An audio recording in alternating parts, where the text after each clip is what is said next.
You are watching Conscious Evolution with Wes Heffernan. People just, they don't see it. Some will and some won't. So what next? That was an old phrase I learned in sales, right? Some will, some won't, so what next? There's only a small percentage of people that me personally, this story is gonna reach, right? The way that I hope it does. There's a larger group that my story may create a spark or cause someone to, have, just to relook at something, right? And kind of the ripples of the story. But I know for sure there's probably half the population that this isn't going to resonate with. Somebody else's story might, because of where they are, right? But I mean, there's a huge portion of the population that this isn't going to resonate with at all, and that's fine. I think one of the things that is important for me to be able to do is tell the story from a variety of perspectives. And I think that that's a big part of what my experience in life has allowed me to do. I've had the yin and yang everywhere, right? Upper middle class with my grandparents, but yet my mom was, having to have her rent paid, living low class, alcoholism. I mean, no matter where I go, right, there's always this aspect of me that I have a dualistic experience with, and that's for me has given me, I hope, insight, a way to be able to connect with the most amount of people that I can connect to. And it's through storytelling that happens, right? Because, again, going back to the creativity and imagination, before we wrote things down, if you think about, if you can take yourself back that far, and you had, the chief up there, and you had all the tribe or, whatever, and he's up there, and the only way he can do is to tell this story. And he's not telling somebody else's story, right? He's up there telling his or her story. And it's the journey that they took to get to being this chief.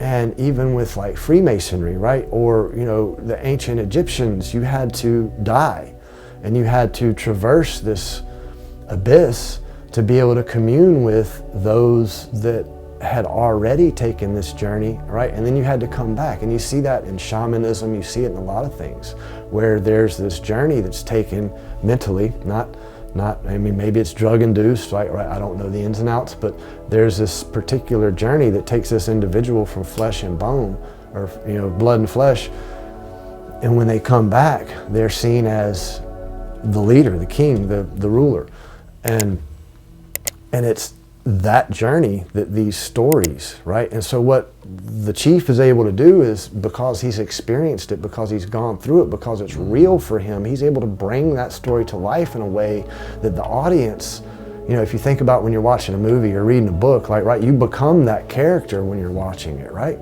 Or at least I do. I assume most folks will, be Tom Cruise flying that jet, right? Like, you're feeling that adrenaline and peak in small portions of that emotion that's tied with the character doing what they're doing. Well, a good storyteller, a good movie, a good book does that, right? And so if you're just reading a book and that's all it is, and you're not doing it with the purpose and intent, you're just flipping the pages, well, yeah, you get this sense of, being Tom Cruise flying the jet, but there's no real reason or purpose or rhyme behind it. It's just this emotional feeling. Well, back then, these stories were being told with the purpose and intent of creating the sparks necessary for the audience to have their own journey, to find their place and purpose within that civilization. To inspire. And we've lost that art of storytelling, with the exception of movies and things like that, which I do enjoy, because there's a lot of, like Steven Spielberg, I can't think of their name, I'm horrible with names, y'all, I'm really sorry, but like the Marvel Universe books or movies, the Star Wars movies, I mean, any of these, E.T., who did E.T.? Spielberg. Like all these producers and writers that are able to bring these stories to life all have something in common. They studied metaphysics. Wow. Alexander Graham Bell, the telephone, how did that come about? Through the study of metaphysics. The television, how did that come about? Study of metaphysics, trying to communicate with the dead. Right? So look at Da Vinci, look at any of these grand names that have helped shape our existence. They all have something in common. They studied metaphysics.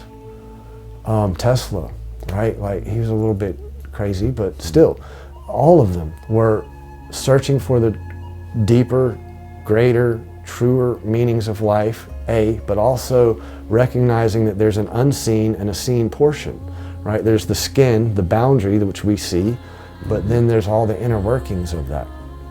And, that's in a sense how we as human beings are created in the image of God, right? We are the encapsulation of a whole being.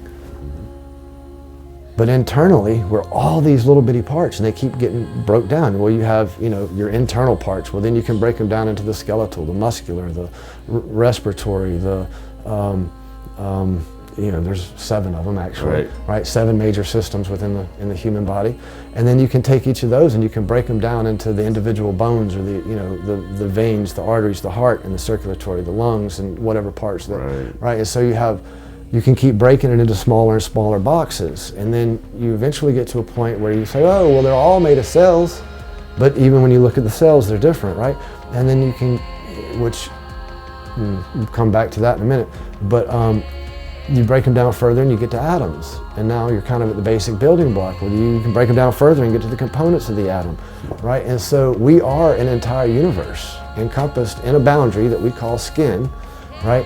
And we are the living example of that process in total. And what separates us from the animal kingdom or the plant kingdom is we can actually manipulate. We can form and create things by our will. Animals can't do that. Plants can't do that, not in the same sense that humans can. And it's that third part of the brain up here. You have what kind of sort of represents the mammalian or animal side, and you have the kind of sort of what represents like the plant side, flowing, right, creative, right, and this is the survival, right, and then the frontal cortex is the human brain.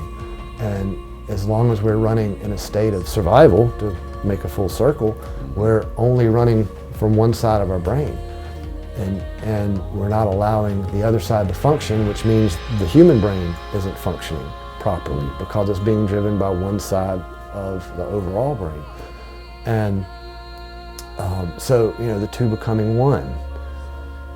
I could go way back to the very beginning of the story here. And that's there's so many different angles you can look at with that statement, but the two sides of the brain become one. You activate the frontal cortex, which is where your imagination, your creativity, and all those things exist. But as long as you're in a state of survival, those things don't have room. Take a back seat. Right, they take a back seat. And so, what does it take to feel safe is where we're back to again, square one. And what does that structure look like that's going to provide, not just for me, not just for you, but for everyone, right? For everyone to feel like they can be safe, or at least can obtain in their A to B. They can obtain that feeling. It's reachable. It's a light at the end of the tunnel, right? Let's see. Our trip to Philadelphia, I've kind of forgotten about this till right now. So we had been staying in an Airbnb, and we were coming up to the end, and it wasn't available, so I had to get another Airbnb on fairly short notice. And the only thing that was available within reason was kind of in downtown Philly. And so I scrolled through the pictures real quick, it looks okay. So we hit reserve, and we get to this house. We're on the way to the house, right? So we're on the way to the house, and it's like, oh my God, where are we staying? Yeah. It was the row housing, no yards, concrete, front stoop. The sidewalk's basically all you got, no backyard. And very little parking. No parking whatsoever. We find our little spot. I took pictures of it, so we'll be able to put that up. But we find our little spot, and we go in, there's no air conditioning. We're from what we're used to, this is like the slums. And we're all a little freaked out, like, man, I don't know if we can stay. Is our truck safe? Right. But then you start looking around a little bit more, and every car on the road was a nice car. Like, you had Teslas, you had, I think I saw a Mercedes, a BMW, right? There were no pieces of junk, right? But for these people, right, this was the best that they could do for their living situation regardless. And so, like, that helped some of this judgment that I was feeling and struggling with, because I don't judge. That's not, it's a big part of what we shouldn't do. And so, like, the judgment started melting away some. A couple days later, we had 2 vehicles, and let's see, who was it? Lonnie and he had 2 people with him, I think. Oh, Sean and Isaiah had came back to the house a different way, and they came through this little section where there were people sitting on the curb, like, just like this, looked like they were asleep. There was one person that still had the needle in their arm and, like, turned upside down with their legs sticking out. And I was like, Jesus. And I was like a block away. Like, a block and a half away was this area in Philly. And at this point, y'all may know where I'm talking about, because it's a very specific and well-known area of Philadelphia that I'm trying to think of the name of. Kensington. Kensington is where we were a block and a half away from. And anyway, we were staying a block and a half away from this. And so I began with my internal dialogue guiding, what is this experience about? Like, what is there to gain with this experience, with where you're at? And that boundary between absolute hell, right, and hope is so thin, right, that it's so fragile. Thanks for watching. Join us next time on Conscious Evolution. Don't forget to subscribe.